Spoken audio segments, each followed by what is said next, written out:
El derecho a no trabajar, poder y discapacidad de Sunaura Taylor. Tengo una confesión que hacer. No trabajo. Estoy en SSI, Supplemental Security Income. Es un programa controlado por la Administración de Seguridad Social que paga pensiones a individuos que son tanto pobres como discapacitados. Tengo muy poco valor de trabajo, si es que tengo, y soy un drenaje para el sistema de bienestar de nuestro país. Tengo otra confesión que hacer.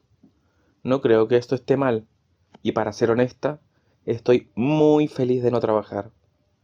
En cambio, paso la mayor parte de mi tiempo haciendo la actividad que encuentro más gratificante y valiosa: pintar. Lo primero que la gente me pregunta cuando digo que soy pintora es: ¿vendes tu trabajo? ¿Puedes mantenerte? Realmente vendo mi trabajo, pero no me mantengo con estas ventas. Odio esta pregunta y me da vergüenza. No importa cómo la responda. Esto se debe a que siempre siento que esta pregunta es una prueba para ver si mi estilo de vida y mi pasatiempo son legítimos. Y el dinero es el indicador de esta legitimidad. ¿Es el dinero realmente donde reside todo valor? ¿Mi arte y mi estilo de vida son realmente menos significativos porque no me mantengo financieramente? Debido a mi discapacidad, artrogriposis múltiple congénita, pinto sosteniendo el pincel con la boca en lugar de con las manos. Uso una silla de ruedas eléctrica para moverme. Cuando me di cuenta por primera vez de que debido a mi disfunción no podría trabajar en un trabajo tradicional, estaba preocupada por mi futuro financiero, pero nunca se me ocurrió preocuparme por el valor de mi vida como ciudadana no productiva. Sin embargo, creo que soy inusualmente afortunada de haber sido criada con una creencia en mi propio valor inherente, porque muchas personas discapacitadas parecen tener una profunda culpa no laboral, incluso si tienen éxito en otras áreas. Esto se hizo aún más evidente para mí en septiembre pasado, cuando participé en mi primera protesta por los derechos de les discapacitados. El evento, una marcha de 2 semanas y 230 kilómetros desde Filadelfia hasta Washington, D.C., fue organizado por uno de los movimientos de discapacidad más prominentes, ADAPT, American Disabled for Attendant Personal Care Today. ADAPT ha estado a la vanguardia de los derechos de la discapacidad durante más de 20 años. Esta no fue solo mi primera acción, también fue la primera vez que estuve completamente rodeada de otras personas discapacitadas. Al principio estaba muy intimidada. Sin embargo, una vez que superé el pánico de acampar en los estacionamientos y viajar en las carreteras con 200 de las personas con mayores desafíos físicos que había conocido, decidí usar el tiempo para investigar el movimiento de discapacidad y escuchar las perspectivas de otras personas discapacitadas. Hubo dos puntos que me fascinaron en el transcurso de la marcha. El primero fue simplemente la falta de prensa que recibieron nuestros esfuerzos. Apenas fuimos mencionados por las noticias nacionales y prácticamente ignorados por los medios de izquierda. El segundo fue más sutil, fue el darme cuenta de la culpa que muchos activistas sentían por no trabajar, incluso entre aquellos que físicamente no podían tener lo que podría considerarse un trabajo regular. Antes de enfocarse en la institucionalización, ADAPT estaba en guerra con las autoridades de transporte público. ADAPT, que originalmente era Discapacidades Americanos por el Acceso al Transporte Público, comenzó como un proyecto de Atlantis Community en Denver, Colorado, en 1983. Su objetivo era hacer que el transporte público fuera accesible para las personas con discapacidad, de modo que las personas que habían logrado vivir fuera de las instituciones también pudiesen participar en sus comunidades. Durante 7 años, ADAPT bloqueó los autobuses, cerró las calles y participó en muchas otras formas de desobediencia civil en los Estados Unidos para protestar por el derecho a viajar. Las manifestaciones pacíficas de acción directa de ADAPT finalmente dieron sus frutos cuando ayudaron a aprobar la Ley de Estadounidenses con Discapacidades, ADA, en 1990, que requiere que el transporte público sea accesible. Claramente, el siguiente problema por el que luchar era el de los servicios de auxiliares, de modo que habría más personas discapacitadas viviendo independientemente en sus propias comunidades que tendrían la libertad de utilizar los nuevos medios. Y en eso se centró la Marcha de Septiembre. Las vidas robadas de los casi 2 millones de personas que actualmente están almacenadas en hogares de ancianos y centros de atención intermedia para personas con retraso mental, ICFMR. Más de 200 de nosotros en nuestras sillas de ruedas recorrimos los 230 kilómetros, desde Libertyville hasta Capitol Hill, para protestar por la aprobación de la Ley de Servicios y Apoyos de Asistencia Comunitaria de Medicaid, Mi Casa, que proporcionaría atención domiciliaria para aquellos que ahora están atrapados en hogares de ancianos. Estados Unidos tiene más de 17.000 hogares de ancianos, 2/3 de los cuales son empresas con fines de lucro. Mi Casa permitiría a las personas decidir cómo deben gastarse sus dólares individuales de Medicaid, en lugar de canalizar los 70.000 millones a la industria de hogares de ancianos. En promedio, cuesta $9,692 anualmente proporcionar servicios de asistencia de Medicaid a alguien. Sin embargo, el costo anual promedio para alojar a una persona en un hogar de ancianos es de $40,784, y el estándar de servicios en estas instituciones es a menudo sorprendentemente bajo. Frecuentemente hay una alta incidencia de abuso físico y sexual, así como negligencia en la higiene y necesidades psicológicas. Incluso, en el mejor de los casos, las personas siguen despojadas de innumerables libertades que las personas en el exterior dan por sentadas, como elegir cuándo y qué comer, cuándo dormir, e incluso con quién hablar. A pesar del hecho de que a 2 millones de personas se les niega el privilegio de determinar dónde y cómo viven y quién se ocupa de ellos, la falta de prensa cosechada por nuestra travesía de 2 semanas y sobre temas de discapacidad en general no constituye exactamente un misterio. Las personas con discapacidad se consideran ciudadanos desfavorecidos, por la que este hecho no es una noticia en sí misma. La discapacidad se percibe más comúnmente como una tragedia personal, aislada y espontánea, y rara vez merece una segunda reflexión, y mucho menos titulares, a menos que sea una historia de interés humano.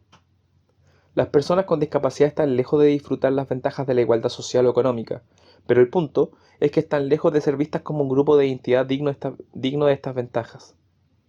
Mientras que los temas relacionados con la igualdad racial, de género y de orientación sexual están a la vanguardia de la teoría política y social, las personas con discapacidad casi siempre quedan excluidas de estas conversaciones.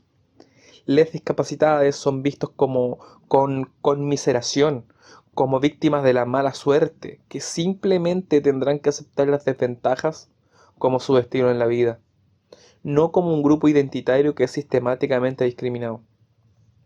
A diferencia del sexismo y el racismo, que se perciben como problemas sociales significativos, la discapacidad queda fuera del radar social y el disabilismo no se reconoce como una forma perjudicial e incluso particularmente grave del perjuicio.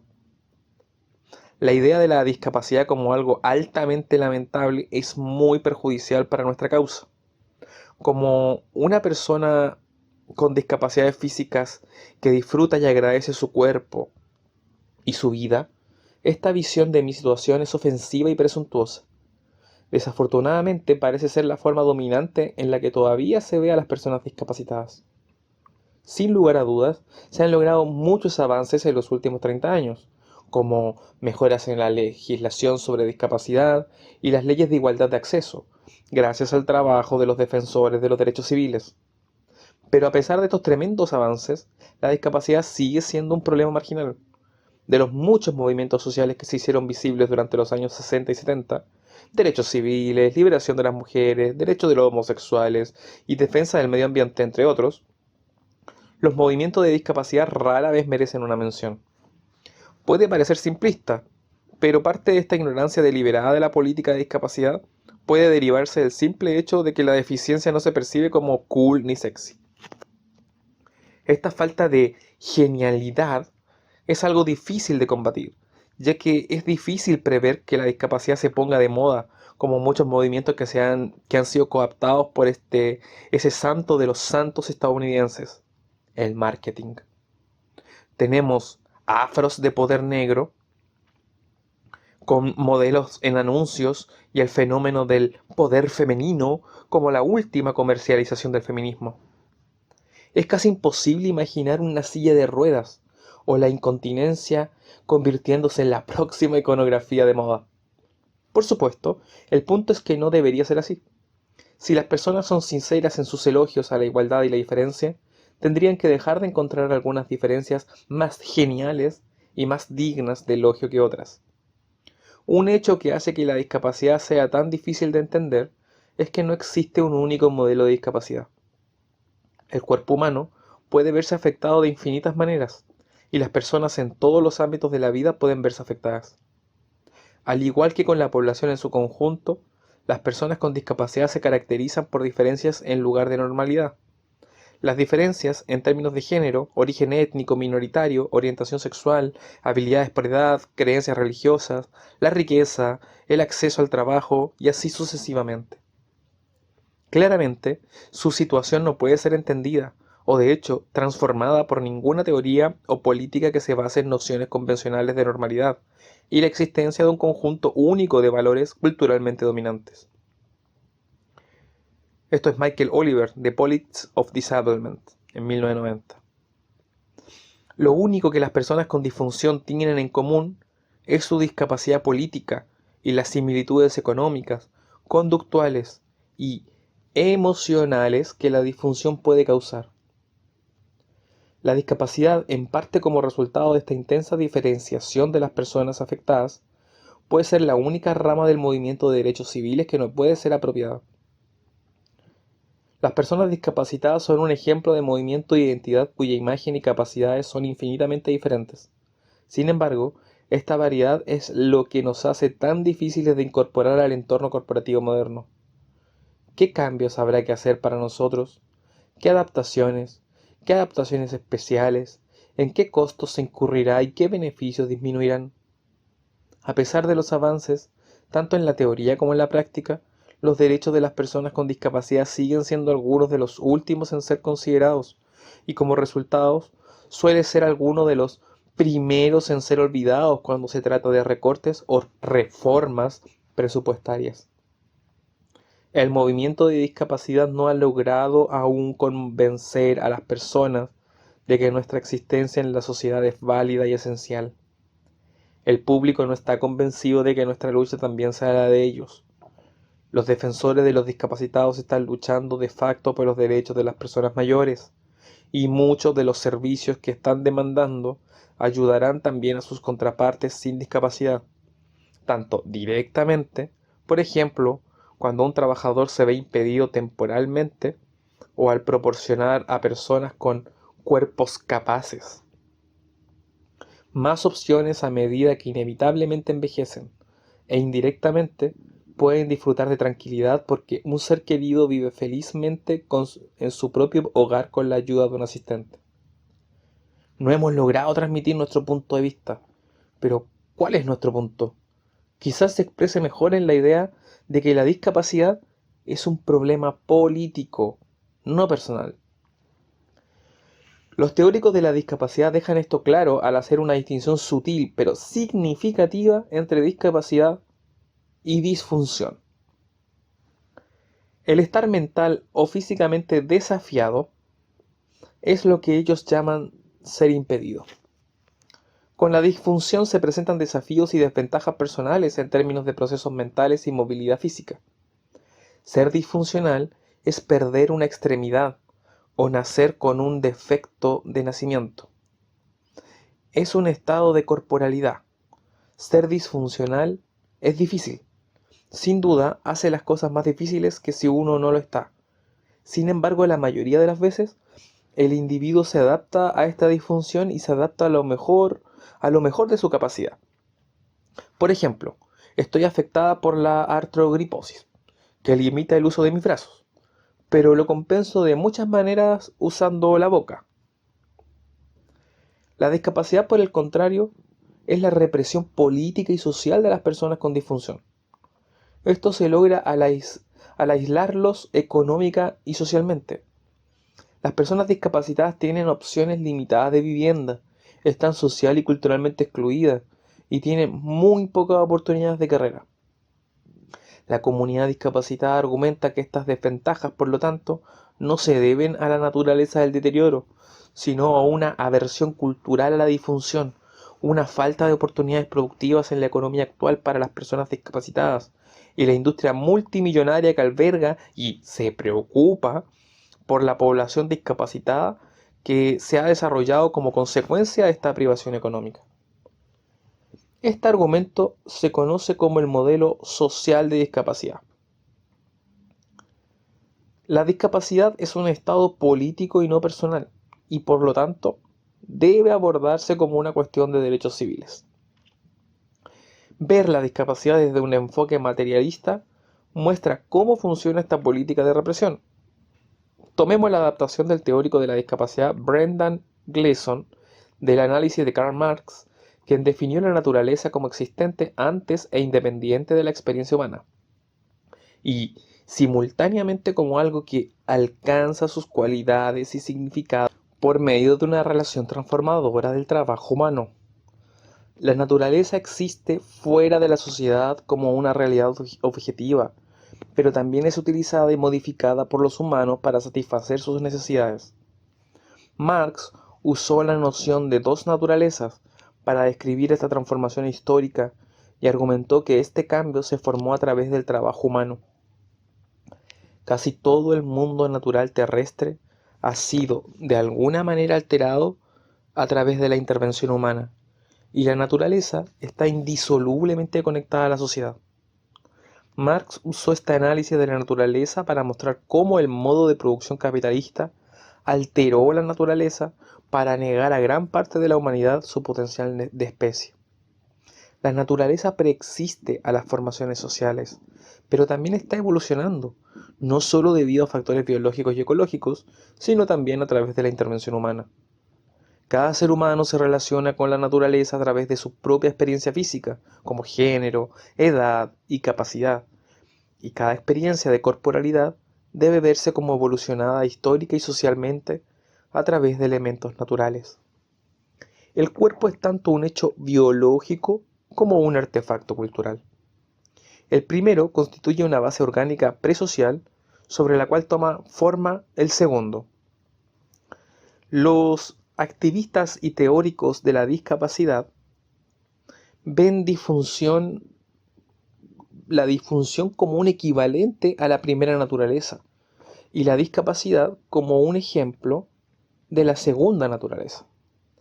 Marx y los teóricos posteriores han demostrado cómo el desarrollo capitalista ha privilegiado ciertas formas biológicas de corporalidad.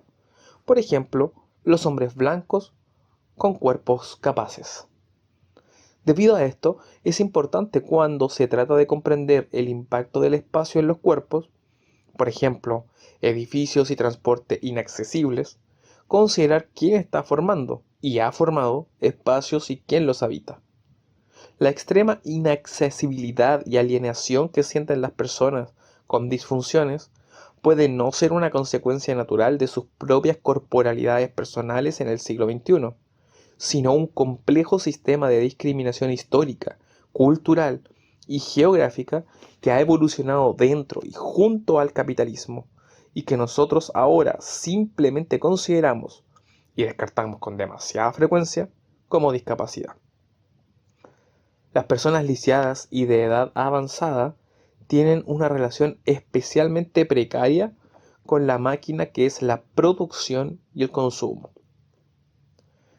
Las personas trabajan duro, envejecen, su eficiencia inevitablemente disminuye, y a menos que sean lo suficientemente afortunados como para tener algunos ahorros guardados, con demasiada frecuencia son colocados en hogares de ancianos donde su nuevo valor será como camas. Como Martha Russell ha señalado astutamente, la institucionalización de las personas con discapacidad evolucionó de la fría comprensión de que las personas con discapacidad podrían ser comercializadas, a que las personas con discapacidad valen más para que el Producto Bruto Interno cuando ocupan una cama en una institución que cuando están viviendo en sus propios hogares. Gleason argumenta que con la transición del feudalismo al capitalismo, las personas disfuncionales se convirtieron en miembros improductivos de la sociedad y por lo tanto discapacitados. El surgimiento de las relaciones comerciales cambió profundamente los procesos de corporalidad social que se originaron en patrones de trabajo. En particular, este cambio político-económico disminuyó la capacidad de las personas con disfunción para hacer contribuciones significativas a sus familias y hogares.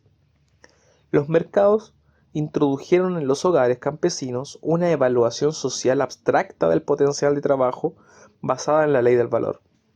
Es decir, la competencia del poder de trabajo se mostró como los tiempos laborales promedio socialmente necesarios. Esta regla de productividad desvalorizó el potencial de trabajo de cualquiera que no pudiera producir según las tasas socialmente necesarias. A medida que los hogares se vieron cada vez más dependientes de la venta competitiva de la fuerza de trabajo, su capacidad para albergar miembros lentos o dependientes se redujo considerablemente. Gleason explica que debido a la disposición social del campesinado en la Europa medieval, las personas con discapacidad se integraron comúnmente en el sistema económico y social. El campesinado feudal se caracterizó por una unión relativamente íntima entre el hogar y el trabajo, lo que permitió el uso social de las diversas habilidades y capacidades de los disfuncionales. La mayoría de los impedidos vivían con sus familias y contribuían a la economía de su hogar.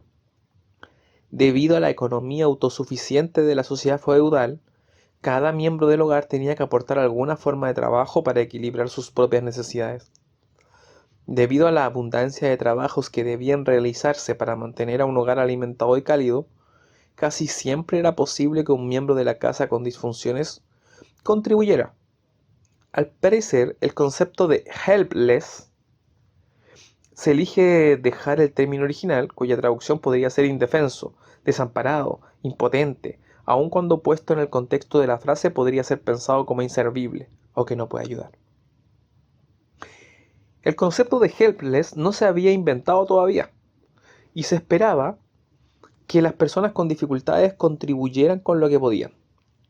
El contexto material de la producción feudal permitió a los hogares campesinos un gran grado de libertad en el diseño de tareas cotidianas que coincidieran con las capacidades corporales de cada miembro de la familia.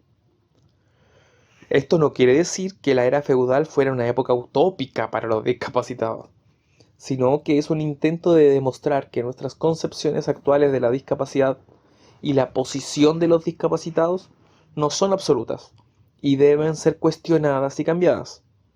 En la retórica estadounidense contemporánea hay un fuerte énfasis en la independencia y la autosuficiencia.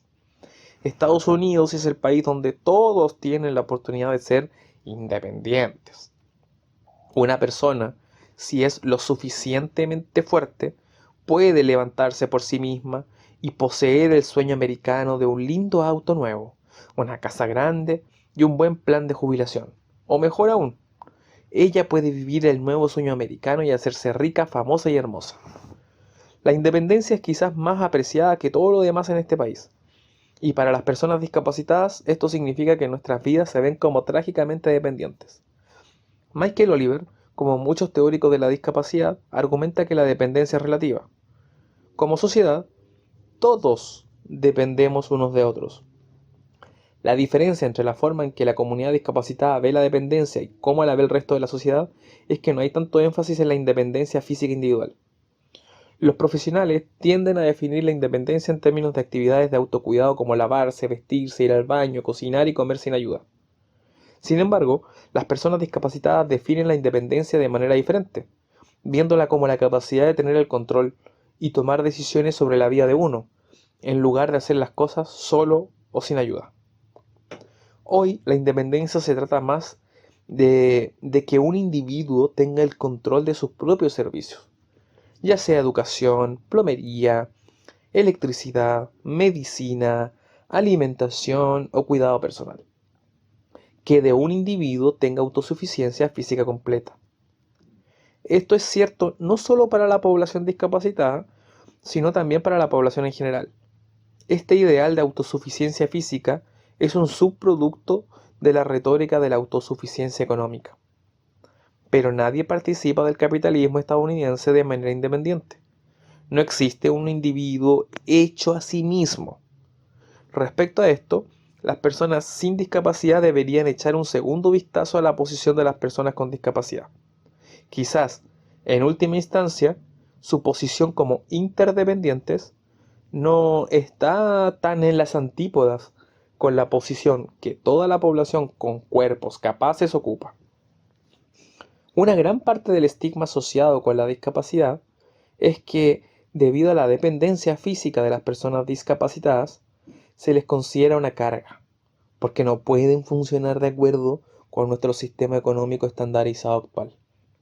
Cuanto más disfuncional es alguien, mayor carga supone. En realidad, la única razón por la que muchas personas son una carga para sus familiares y amigos es que tienen opciones muy limitadas. Las personas que intentan vivir de forma independiente con la ayuda de sus seres queridos a menudo encuentran que es casi imposible, porque el Estado no tiene opciones de vida independiente y por lo tanto la carga es demasiado grande para asumirla individualmente. Entonces muchas personas simplemente debido a restricciones financieras no tienen otra opción que ser ingresadas en una institución. En nuestra sociedad no es la disfunción el único motivo de dependencia, es nuestro deteriorado sistema de servicios sociales. En mi vida he experimentado tanto una dependencia física extrema como una relativa independencia física. Pasé años como preadolescente tratando de descubrir cómo vestirme e ir al baño. Esto fue por una completa convicción de que si no era físicamente independiente, siempre sería una carga para mi familia y que nunca sería libre de tener mi propia vida. Debido a la forma en que está configurado el sistema de cuidado personal ahora, es cierto que ser físicamente autosuficiente en estos asuntos me ha facilitado la vida simplemente porque no tengo que preocuparme por la institucionalización o la lucha por un asistente de cuidado personal. Sin embargo, mi vida no ha cambiado drásticamente con la capacidad de orinar o cambiar mi ropa cuando quiero, y desde entonces me di cuenta de lo poco que afectaba mi ego o mi rutina diaria. Los problemas que me preocuparon durante este periodo no fueron cosas directamente causadas por mis limitaciones físicas. No me avergonzó la necesidad de ayuda, sino que fueron causadas indirectamente debido al estigma que otros adhieren al necesitar ayuda y por la preocupación de que estas necesidades físicas pudieran llevarme a una vida sin opciones.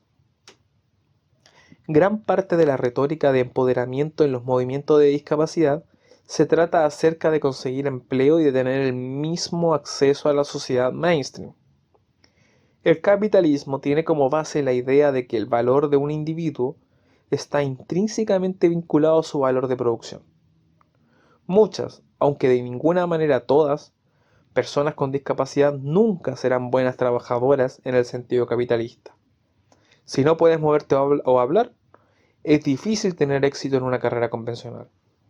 Hay un porcentaje pequeño, pero significativo de la población discapacitada que lo ha logrado y ha conseguido la igualdad económica trabajando como profesionales, abogados, artistas, profesores y escritores.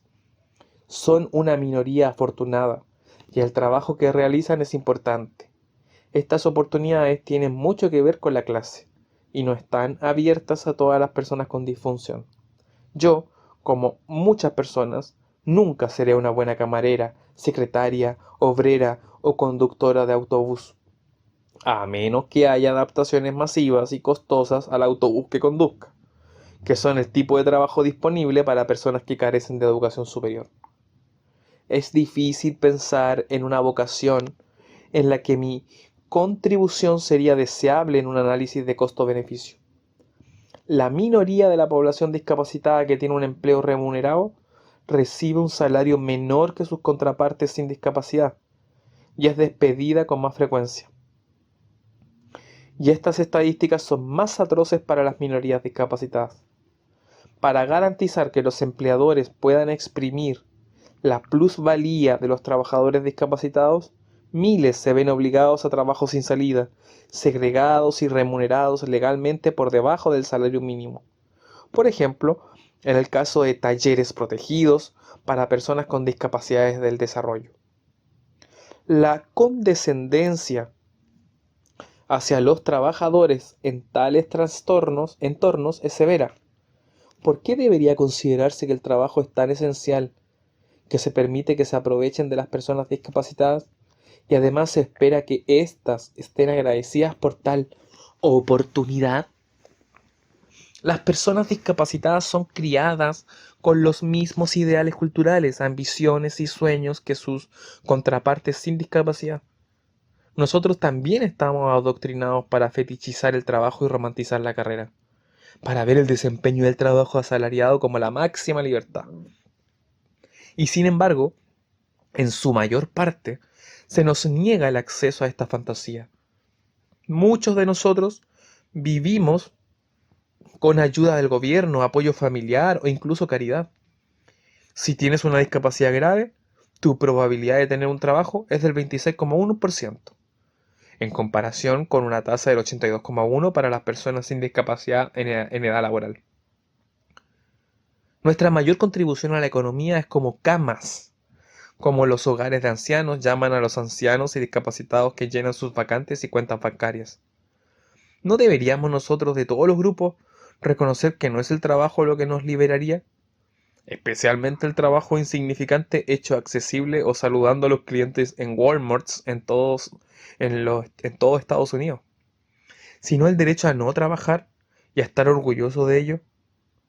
¿Cómo afectaría este cambio de pensamiento a los objetivos y la actitud de las personas preocupadas por los derechos de las personas con disfunción o a la imagen de sí de las personas con disfunción? Esto no quiere decir en absoluto que las personas discapacitadas dejen de ser activas o que deben retirarse a sus hogares y no hacer nada. Ya es el problema principal que nosotros estamos demasiado aislados. El derecho a no trabajar es el derecho a no tener un valor determinado por tu productividad como trabajador, por tu empleabilidad o tu salario. Muchas personas discapacitadas, especialmente las personas gravemente discapacitadas, se quedan en casa y por lo tanto no trabajan, o son rehenes en hogares de ancianos y se les niega un empleo remunerado. Lo que quiero decir con el derecho a no trabajar es quizás tanto un cambio en la ideología o la conciencia como un cambio material. Se trata de nuestra relación, no solo con el trabajo, sino con la importancia de realizar ese trabajo, y con la idea de que solo a través del desempeño del trabajo asalariado el ser humano realmente acumula valor por sí mismo. Se trata de cultivar una actitud escéptica con respecto a la importancia del trabajo, que no debe tomarse al pie de la letra como un signo de igualdad y emancipación, sino que debe analizarse de manera más crítica.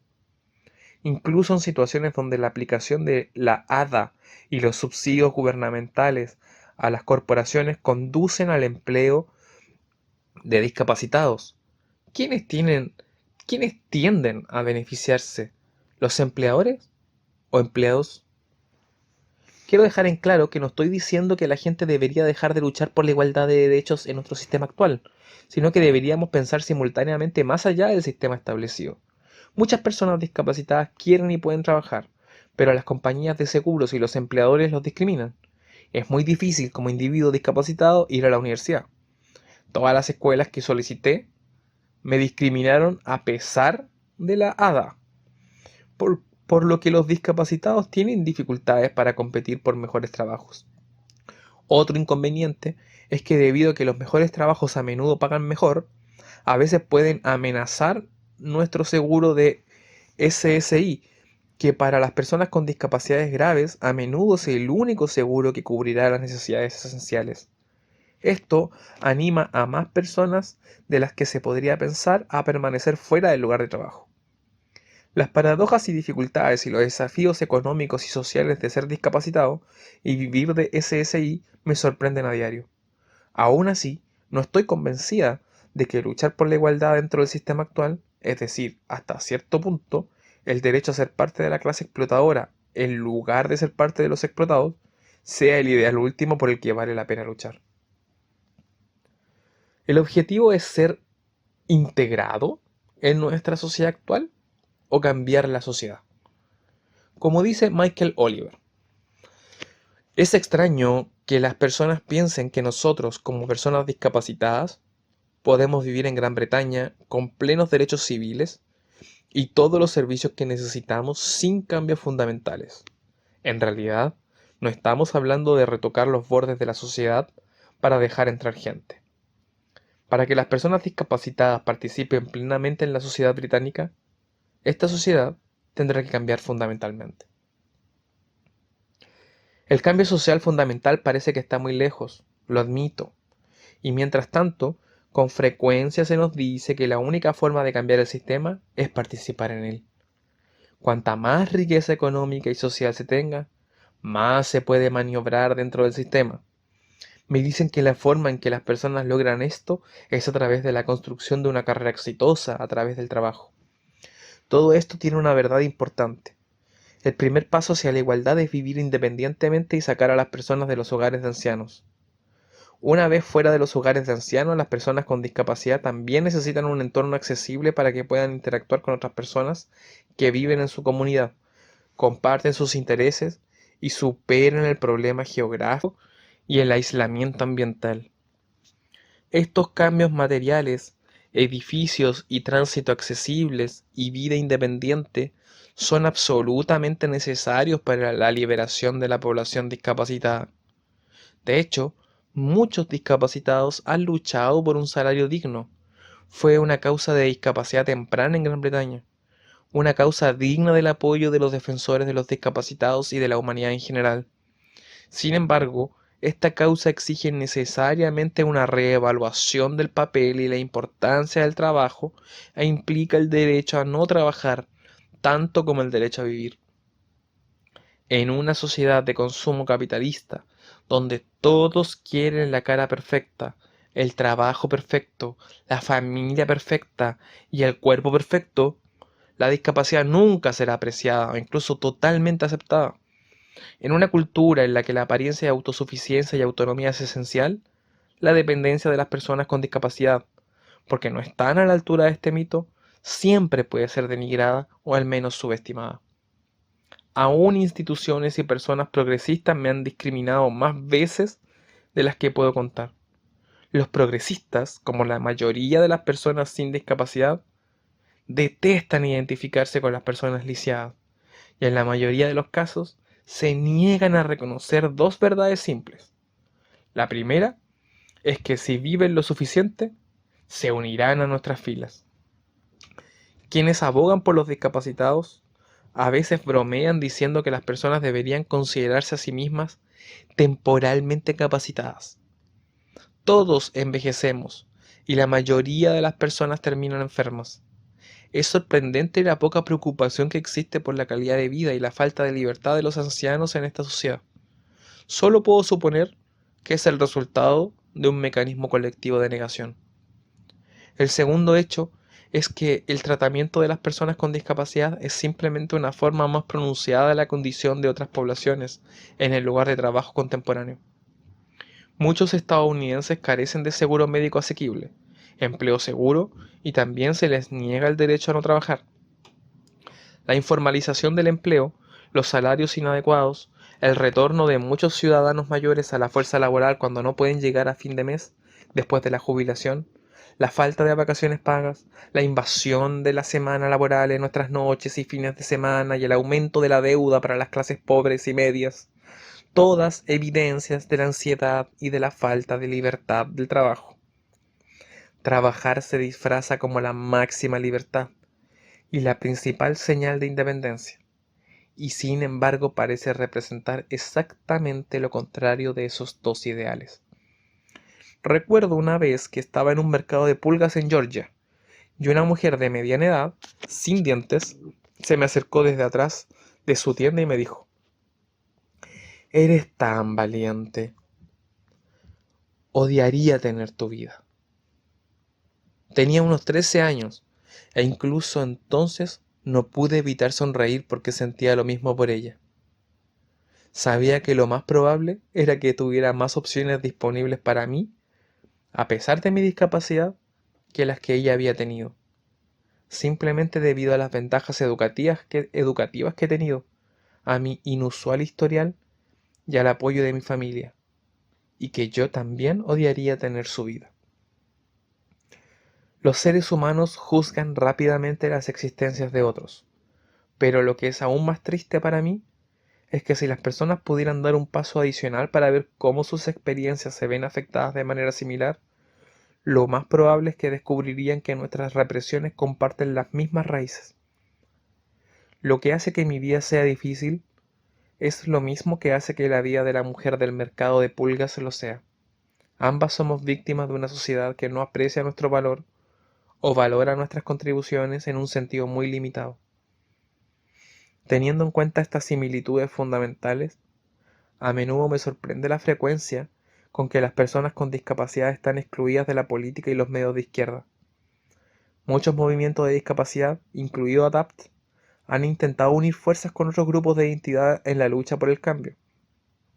La discapacidad no se ha convertido en el canon de la política de identidad, y como resultado, a menudo se la excluye de las luchas progresistas. Nos han ignorado, y de hecho hemos sido rechazados por los movimientos de mujeres, en gran parte basados en malentendidos sobre el tema del aborto, movimientos raciales, activistas gay y lesbianas, y en gran medida incluso los sindicatos de trabajadores. Un ejemplo en curso es la Unión Internacional de Empleados de Servicio, que en sus intentos por salvar el trabajo de sus miembros en Laguna Honda, el hogar de ancianos más grande del mundo, ha argumentado que las personas con discapacidad son inválidas y que deben estar institucionalizadas a pesar de las protestas de los defensores de discapacitados. Lamentablemente, creo que esto prueba que incluso las personas culturalmente más sensibles con frecuencia eligen no mirar más allá de una visión médica y caritativa de la discapacidad. La discapacidad es un ejemplo obvio de la necesidad de una reforma estructural fundamental, y me sorprende que las personas que desean un cambio no hayan contactado con mayor frecuencia a nuestro movimiento. Somos el epítome de muchas formas en que nuestros sistemas políticos y sociales necesitan cambiar. A menudo nacemos de la guerra, la desigualdad financiera y la degradación ambiental. Mi discapacidad es un defecto de nacimiento causado por un contratista de la Fuerza Aérea de los Estados Unidos que contaminó ilegalmente las aguas subterráneas de mi vecindario. Enterraron productos químicos tóxicos cerca de los pozos de nuestra comunidad durante más de 40 años, pero no se molestaron en remediar la situación incluso después de que surgió la conciencia del daño. Lo más probable es que esto se deba a que el área estaba habitada por familias latinas pobres y residentes de una reserva indígena local. Miles de personas murieron o quedaron afectadas por la negligencia de la Fuerza Aérea. Lamentablemente, mi caso no es raro. Tener una disfunción o no ser normal, lo cual, como he dicho, con la ayuda de la familia y la tecnología y con la perseverancia puede superarse, no es sexy, según los estándares comunes, y tampoco lo es la dependencia. El hecho es que la disfunción revela nuestra interdependencia y amenaza la creencia en nuestra propia autonomía. Y aquí es donde volvemos al trabajo, el último signo de la independencia de un individuo. Para muchas personas discapacitadas el empleo es inalcanzable. A menudo simplemente somos trabajadores ineficientes, lo cual es la antítesis de lo que debería ser un buen trabajador. Por esta razón, los empleadores nos discriminan. Requerimos lo que pueden ser adaptaciones costosas y una comprensión invaluable. La cultura occidental tiene una idea muy limitada de lo que es ser útil para la sociedad. Las personas pueden ser útiles de otras maneras que no sean monetarias. Es posible que las personas con las que marché no tengan empleos remunerados, pero pasan horas cada día organizando protestas y liberando a otros de la vida en las instituciones. ¿No es esto una forma valiosa de pasar el tiempo? Las personas discapacitadas tienen que encontrar sentido en otros aspectos de sus vidas, y este sentido amenaza el sistema de valores de nuestra cultura. Aunque la educación, la legislación y los desarrollos tecnológicos pueden funcionar para nivelar el campo del empleo para algunos individuos con discapacidad, debemos tener en cuenta algunas ideas fundamentales de la teoría económica marxista, en particular la teoría de la plusvalía, que dicta que las mayores ganancias resultan de la capacidad de pagar menos por la fuerza de trabajo que el valor impartido por el trabajador. La misma regla que a menudo excluye a los discapacitados del lugar de trabajo tradicional, también explota a aquellos con cuerpos capaces, quienes no tienen otra opción más que participar. El derecho a no trabajar es un ideal digno tanto para los discapacitados como para los con cuerpos capaces.